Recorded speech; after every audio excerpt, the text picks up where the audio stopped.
Elizabeth. Hi. Yeah. Well, I want to write a world-famous Christmas song, only world-famous if it's top 10 on iTunes. That sounds so easy. No problem. Just bang those things out. It's fine. So when are you making time? Like when are you...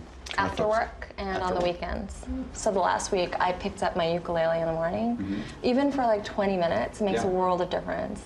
I started a song, so I'm going to finish it. I'm going to write a song about Thanksgiving, which is to get in the spirit of writing about holidays. Assignment, yeah. I like that. Will we get to hear the song in the next meeting? Yep. The Thanksgiving song? Yeah. Yes. Oh. I can't play and sing at the same time. Were you saying you physically can't?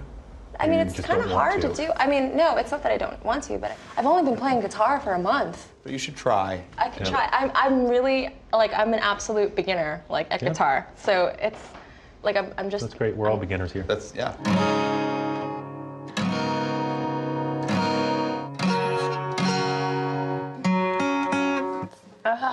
Still learning. There are very few people that I could actually share music with. You can't really play anything for your family. Now, you would think that it would be easier to, you know, play music in front of your immediate family, but it's not that easy for me.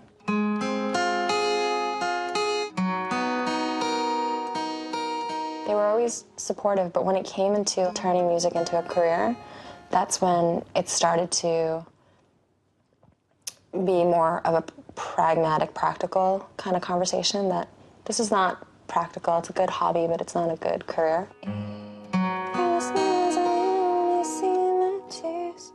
Doesn't work. Judgment is a big one that we literally let hold us back all the time because we are so concerned with how other people are going to see us. There is a stigma that comes from the people that are around you, your loved ones who should be ultimately supportive of what you want, but sometimes aren't. All right, Elizabeth, so tell me, what will your family think as you start doing this? So I used to be a songwriter. I used to be a recording artist from when I was 15 until 21, and my contract ended. That was the end of my music career.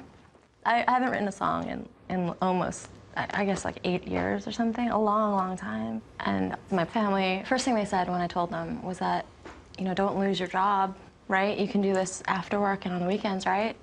I think the biggest hurdle that I have is to not give a shit about what anyone else thinks, because I think I've spent a decade giving a shit, and all I've gotten was shit.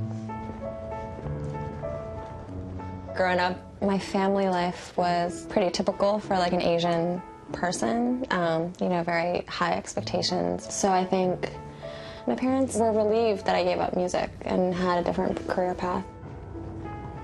I grew up here. It's on the corner right there. My home was always in Battery Park City.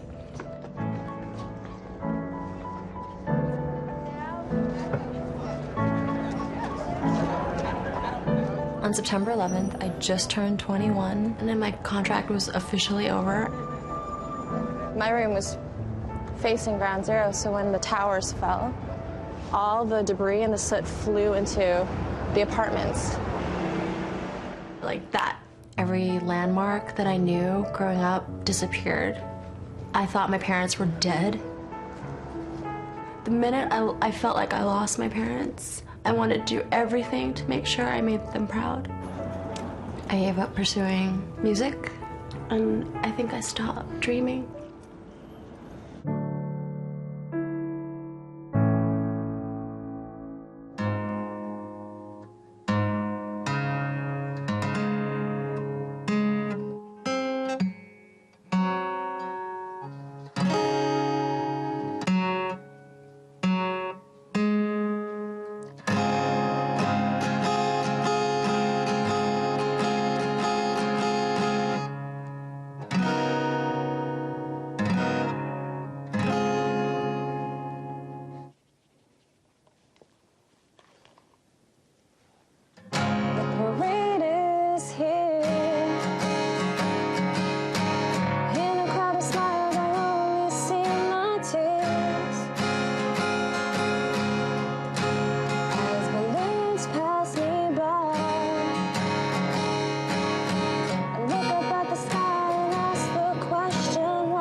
'Cause all I want is for you to come home for Christmas.